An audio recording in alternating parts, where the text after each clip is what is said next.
আসসালামু আলাইকুম। দেশের সংবাদে আপনাদেরকে স্বাগত জানাচ্ছি। আমি আদিবা সুলতানা শারমিন। শুরুতেই জানিয়ে দিচ্ছি শিরোনামগুলো।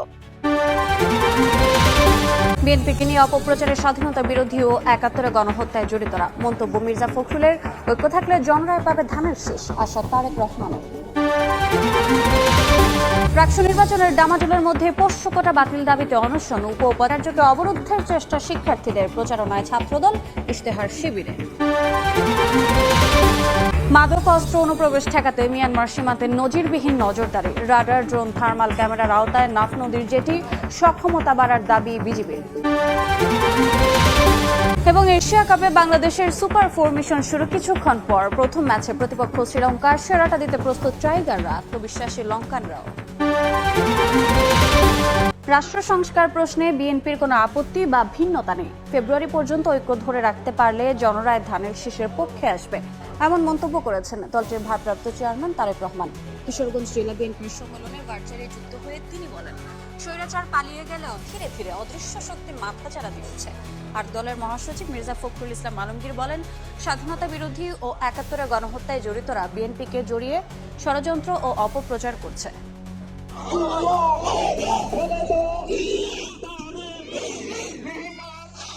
দীর্ঘ ৯ বছর পর কিশোরগঞ্জে জেলা বিএনপির ত্রিবার্ষিক সম্মেলন শনিবার সকাল থেকেই শহরের পুরাতন স্টেডিয়ামের আয়োজন স্থলে আসেন জেলার ২১টি ইউনিটের নেতাকর্মী।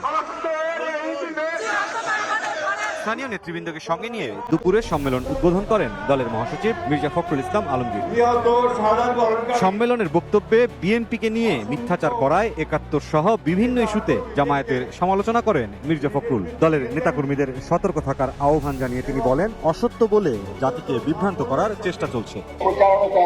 একটা বিশেষ মহল, সেই মহলটি চায় যে বিএনপি যেন রাষ্ট্র পরিচালনার জায়গায় আসতে না পারে, এই দেশ যেন স্বাধীন না হয়, তার জন্য আপনারা কাজ করেছেন, হত্যা করেছেন, গণহত্যার সঙ্গে অংশ নিয়েছেন। আপনারা আওয়ামী লীগের সঙ্গে আঘাত করেছিলেন ১৯৯৬ সালে ক্ষমতা থেকে সরানো।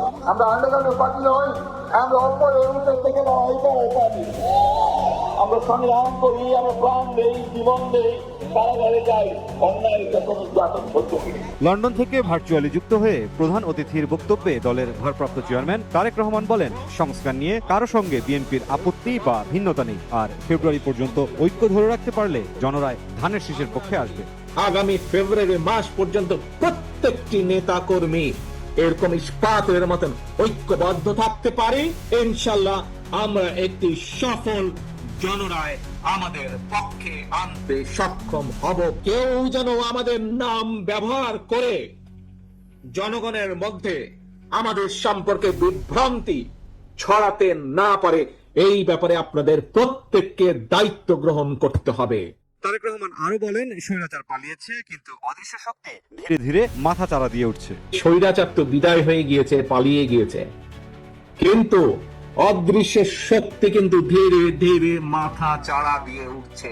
জনগণের সিদ্ধান্তের ভিত্তিতে একটি সরকার প্রতিষ্ঠিত হতে হবে।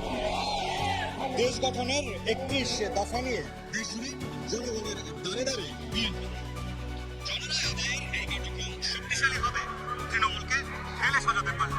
তারই অংশ হিসেবে কিশোরগঞ্জ জেলা বিএনপির এই ত্রিবার্ষিক সম্মেলন। পিআর পদ্ধতি ছাড়া জাতীয় নির্বাচন হবে না, কোনো দলের এ ধরনের কথা স্বৈরাচারী প্রতিধ্বনি বলে মন্তব্য করেছেন বিপ্লবী ওয়ার্কার্স পার্টির সাধারণ সম্পাদক সাইফুল হক। অন্যদিকে নাগরিক ঐক্য পিআর সমর্থন করে না বলে জানিয়েছেন দলটির আহ্বায়ক মাহমুদুর রহমান মান্না।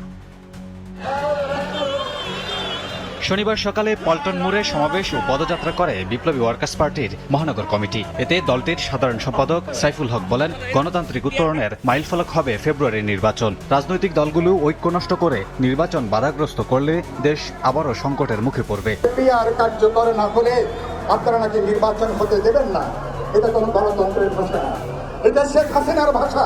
শেখ হাসিনা যে ভাষায় আমাদেরকে ধমক দিত, রাজনৈতিক দল জনগণকে ধমক দিত, কেউ আজকে রাজনৈতিক দল জনগণকে পরোক্ষভাবে ধমক দেবার চেষ্টা করছেন। এদিকে এফডিসিতে এক ছায়া সংসদে অংশ নিয়ে নাগরিক ঐক্যের আহ্বায়ক মাহমুদুর রহমান মান্না বলেন, পিআর পদ্ধতির নির্বাচন নাগরিক ঐক্য সমর্থন করে না, জনগণ বোঝে না পিআর পদ্ধতি কি। বহু দেশে পিআর পদ্ধতিতে এটা করতে গিয়ে সরকার গঠিত হয়নি, বহু ঝামেলা হয়েছে, পিআর তারা বাদ দিয়ে দিয়েছে। এলাকার লোকজন বুঝতে পারছে না কাকে ভোট দেবে, এই মুহূর্তে আমাদের দেশের মানুষ এইরকম ভোট গ্রহণ করবে বলে আমার মনে হয় না। এইসব কারণ মিলে আমি বা আমার দল পিয়ার সাপোর্ট হয়ে যায়, যে জনগণ করে ভালো করে বুঝতে পারবে না যে পিয়ারটা কি, সেজন্য বলা উচিত। আমি তাদের সাথে আলাপ করার সময় বলেছি যে এখনই করতে হবে এরকম কেন। জাতীয় প্রেস ক্লাবে জাতীয়তাবাদী ব্যাংক বীমা পেশাজীবী পরিষদের আলোচনায় বিএনপির স্থায়ী কমিটির সদস্য ডক্টর আব্দুল মঈন খান বলেন, দুর্নীতির মূলোৎপাটন করতে না পারলে কোনো সংস্কারই কাজে আসবে না। আমরা পিআর পদ্ধতি থাকবে নাকি সরাসরি ভোট, যেটা আমরা বলি ওয়ান ম্যান ওয়ান ভোট, সেটা থাকবে, সেটা নির্ধারণ করলাম। বা যত রকমের সংস্কারই করি না কেন, আসলে কোনো সংস্কারে কোনো কাজ হবে না যতক্ষণ পর্যন্ত না আমরা আমাদের সমাজ থেকে বর্তমান পরিস্থিতি উত্তরণে দলগুলোর সমঝোতার বিকল্প দেখছেন না রাজনীতিবিদেরা। কোনো দল কোনো দাবি করতেই পারে, কিন্তু তা নিয়ে জাতির ওপর জবরদস্তি করা ঠিক নয়, এমন মন্তব্য করেছেন বিএনপির স্থায়ী কমিটির সদস্য সালাউদ্দিন আহমদ। বলেন, সাংবিধানিক শূন্যতা তৈরি হলে তার সুবিধাভোগী হবে অসাংবিধানিক শক্তি। রাজধানীতে তারুণ্যের রাষ্ট্রচিন্তার তৃতীয় সংলাপে এনসিপির মুখ্য সংগঠক হাসনাত আব্দুল্লাহ বলেন, অন্তর্বর্তী সরকারে অন্যান্য দলের অংশ থাকলেও সব দায় নিতে হচ্ছে এনসিপিকে। জবাবে সালাউদ্দিন আহমদ বলেন, পৃথিবীতে একই সঙ্গে কেউ সরকারি ও বিরোধী দলে থাকতে পারে না।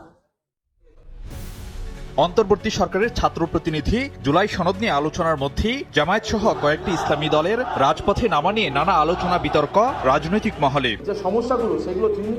শনিবার রাজধানীর ডিপ্লোমা ইঞ্জিনিয়ার্স ইনস্টিটিউটে তারুণ্যের রাষ্ট্রচিন্তার তৃতীয় সংলাপে রাজনীতিকদের কথায় ঘুরে ফিরে আসে এসব প্রসঙ্গ। সংলাপে এনসিপির মুখ্য সংগঠক হাসনাত আব্দুল্লাহ বলেন, অন্তর্বর্তী সরকারে অন্যান্য দলের অংশ থাকলেও সব ব্যর্থতার একক দায় নিতে হচ্ছে এনসিপিকে। আমাদের স্ট্যাটাসটা হয়েছিল এমন, রেসপন্সিবিলিটি উইদাউট অথরিটি। এখানে জামাতে ইসলামের প্রপোজড অনেক এখানে উপদেষ্টা হয়েছে, এখানে বিএনপি প্রপোজড অনেক উপদেষ্টা হয়েছে, কিন্তু এই গভর্নমেন্টের যত ধরনের ব্যর্থতা পুরোটা দায়ভার এনসিপি নিতে হয়েছে। জবাবে বিএনপির স্থায়ী কমিটির সদস্য সালাউদ্দিন আহমদ বলেন, অন্তর্বর্তী সরকারের ছাত্র প্রতিনিধিদের যোগদান সঠিক সিদ্ধান্ত ছিল না, ফলে প্রেসার গ্রুপ হিসেবে ভূমিকা রাখার উপযোগিতা হারিয়েছেন অভ্যুত্থানের ছাত্র নেতারা। পৃথিবীতে একই সাথে কেউ সরকারি দল এবং বিরোধী দল থাকতে পারে না। যেদিন ছাত্র প্রতিনিধিরা সরকারে যোগদান করলো, সেদিন আমি বুঝে গেলাম এরা রাষ্ট্র বিনির্মাণের ভূমিকা তেমন বেশি রাখতে পারবে না। আলোচনার মধ্যে জামায়াত সহ কয়েকটি দলের রাস্তায় নামার সমালোচনাও করেন সালাউদ্দিন আহমদ। প্রশ্ন রাখেন, একটি দলের নেতাদের বক্তব্যে সরকারে যাওয়ার আত্মবিশ্বাস দেখা গেল, নির্বাচনে ভয় কেন? আপনারা যখন এত বেশি কনফিডেন্ট হলেন, আত্মবিশ্বাসী হলেন যে সরকারি দল হবেন, তাহলে নির্বাচনে আসেন না কেন? আজকে এই বাহানা, কালকে এই বাহানা, পরশু এই বাহানা দিয়ে নির্বাচনকে বাধাগ্রস্ত করতে চাচ্ছেন কেন? উদ্দেশ্য কি সেটা তো আমরা জানি, আর একটু কিছুদিন পরে বলবো। আলোচনার টেবিল এবং আন্দোলন দুইটা যদি একই ইস্যুতে হয়, তাহলে এটাও স্ববিরোধিতা। কোনো কোনো দল কোনো কোনো দাবি করতেই পারে, সেটা জাতির উপরে জবরদস্তি আরোপ করা সঠিক নয়। পিআর পদ্ধতি সহ সংস্কার ইস্যুতে কোনো কিছু চাপিয়ে না দিয়ে ভোটের মাধ্যমে জনগণের ম্যান্ডেট নেওয়ার আহ্বান জানান সালাউদ্দিন আহমদ। বলেন, সাংবিধানিক শূন্যতা তৈরি হলে